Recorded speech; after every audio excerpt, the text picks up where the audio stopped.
There's an Adventist physician in St. Helena, California.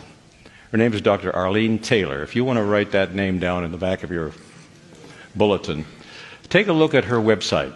She's a brain specialist. She works with the brain surgeons and the neurosurgeons and the brain specialists, but she's especially been involved with neurosurgeons that are not Adventists, that they're not even Christian. They don't believe in God.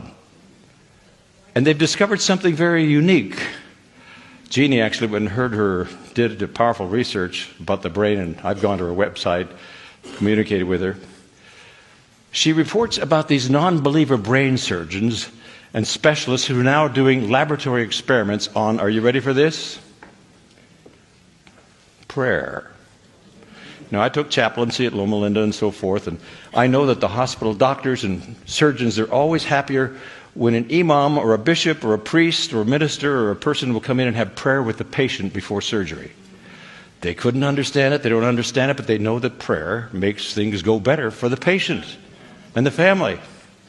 But how do you prove that in a laboratory? Because science in medicine is all based on testing and laboratory.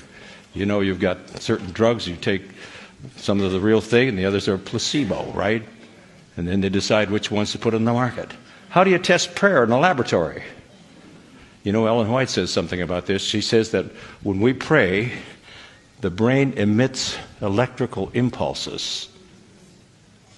Now, I personally believe that God has a great big cosmic computer, and he can, that big screen, he can catch those prayers, and he can also communicate with me that way.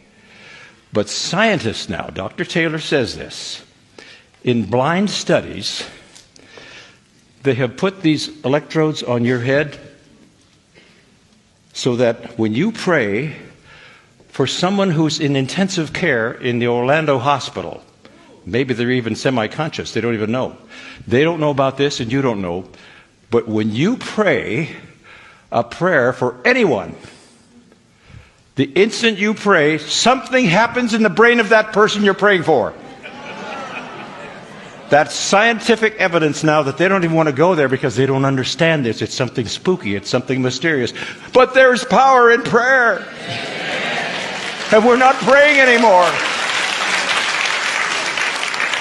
Listen to this. I am not finished yet. Dr. Taylor has also discovered something else very significant.